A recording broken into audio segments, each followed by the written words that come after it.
আসসালামু আলাইকুম, সবাইকে স্বাগতম জানাচ্ছি তারেক একাডেমিতে। আমি তারেক আছি আপনাদের সাথে, এবং আজকের ফটোশপ ক্লাসে আমরা শিখতে চলেছি এরকম করে 3D টেক্সট ইফেক্ট কীভাবে টাইপ করতে হয়। এরকম একটি 3D টেক্সট ইফেক্ট ডিজাইন করতে যাচ্ছি আজকের ফটোশপ ক্লাসে। তো চলুন দেখে নিই যে এরকম একটি 3D টেক্সট ইফেক্ট কীভাবে ডিজাইন করা যায়। তো আমি এখান থেকে আমার লেয়ারগুলোকে আগে ডিলিট করে দিচ্ছি। ডিলিট করে দেওয়ার পর আমি নতুন ফাইলে ক্লিক করব, নিউয়ে ক্লিক করছি, নতুন একটি ডকুমেন্ট ওপেন করে নেব। এখান থেকে আমি নতুন ডকুমেন্ট ওপেন করে নিচ্ছি। এরপর এর ব্যাকগ্রাউন্ড কালার আমি রাখবো black. Control back space press করে আমি ব্যাকগ্রাউন্ডটাকে ব্ল্যাক করে নিচ্ছি। টাইপ টুল সিলেক্ট করব। টাইপ টুল সিলেক্ট করার পর আমি এখান থেকে ফন্ট সিলেক্ট করছি। আপনারা চাইলে এখান থেকে যে কোনো ফন্ট সিলেক্ট করতে পারেন, আমি এই ফন্টটিকে সিলেক্ট করছি। এরপর এখানে ক্লিক করার পর আমরা টাইপ করব, যেমন আমি এখানে টাইপ করছি ই। চেক মার্কে ক্লিক করে কন্ট্রোল টি প্রেস করে ফ্রি ট্রান্সফর্ম টুল সিলেক্ট করব, এবং আমি এখান থেকে অল্টার শিফট প্রেস করে আমি এটাকে বড় করে নিচ্ছি। দেন চেক মার্কে ক্লিক করব।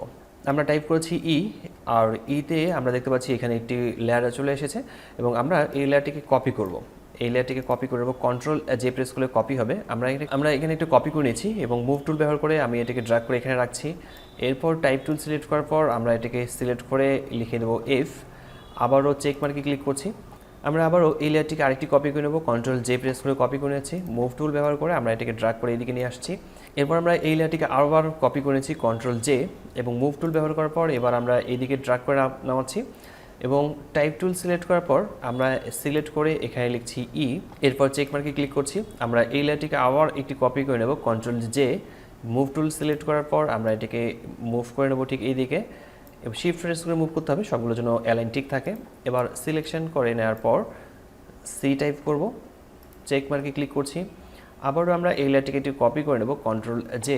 মুভ টুল ক্লিক করার পর মুভ টুলসে ক্লিক করার পর আমরা এটিকে ড্র্যাগ করে নিচ্ছি এদিকে। এবার টাইপ টুল সিলেক্ট করার পর আমরা এখানে সিলেক্ট করে নেব, এবার টাইপ করব টি। এবার আমরা চেক মার্কে ক্লিক করছি। আমরা দেখতে পাচ্ছি যে এখানে প্রতিটি লেটারের জন্য আলাদা আলাদা লেয়ার এখানে তৈরি হয়েছে, এবং আমরা মুভ টুল ব্যবহার করে প্রত্যেকটি লেটারকে আমরা অ্যাডজাস্ট করে বসিয়ে নেব।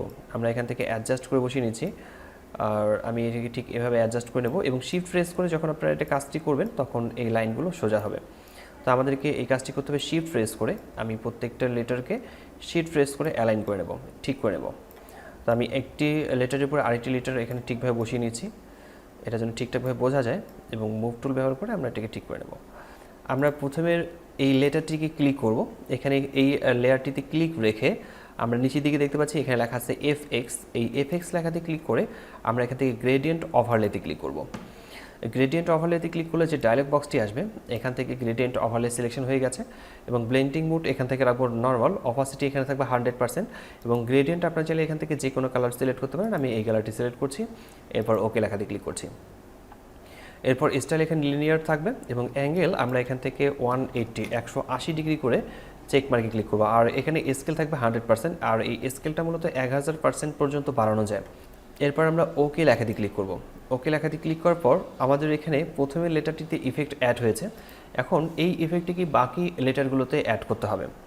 আমরা অল্টার প্রেস করে এই ইফেক্টটিকে ড্র্যাগ করে ধরে উপরের লেটারটিতে ছেড়ে দেব। আমরা এবার এই লেয়ারটিতে ক্লিক করছি। এই লেয়ারটিতে ক্লিক করার পর আমরা এই ইফেক্টগুলোকে অল্টার কি প্রেস করে উপরের লেয়ারটিতে ড্র্যাগ করে ছেড়ে দেব। আবার আমরা এই লেয়ারটিতে ক্লিক করব। এখান থেকে আবার নিচের এই ইফেক্টটিকে অল্টার কি প্রেস করে উপরের লেয়ারটিতে ছেড়ে দেব। আবারও আমরা এই লেয়ারটিতে ক্লিক করছি, অল্টার কি প্রেস করে নিচের লেয়ারটির ইফেক্টটাকে উপরের লেয়ারটিতে রাখতে হবে। আবারও আমরা এই লেয়ারটিতে ক্লিক করব, এবারও অল্টার কি প্রেস করে আমরা উপরের লেয়ারটিতে ছেড়ে দিচ্ছি। তো দেখতে পাচ্ছি যে প্রত্যেকটি লেটারে ইফেক্টগুলো অ্যাড হয়েছে। এরপরে আমরা মুভ টুল ব্যবহার করে আমরা এই লেটারগুলোকে অ্যাডজাস্ট করে বসিয়ে নেব। আমাদের যেখানে যেখানে রাখা দরকার সেখানে সেখানে আমরা অ্যাডজাস্ট করে লেটারগুলোকে একটির উপরে আরেকটি বসাবো। তো আমি এখান থেকে অ্যাডজাস্ট করে বসিয়ে নিচ্ছি। ঠিক এভাবে বসিয়ে নেওয়া হয়ে গেলে, ঠিকঠাকভাবে বসানো হয়ে গেলে আমরা প্রত্যেকটা লেয়ারকে সিলেক্ট করে নেব। আমি প্রত্যেকটা লেয়ারকে সিলেক্ট করে নিচ্ছি, কন্ট্রোল প্রেস করে জি প্রেস করে গ্রুপ করে নেব। তো ঠিক এভাবে আমরা খুব কম সময়ের মধ্যে 3D টেক্সট ইফেক্ট ডিজাইন করতে পারি।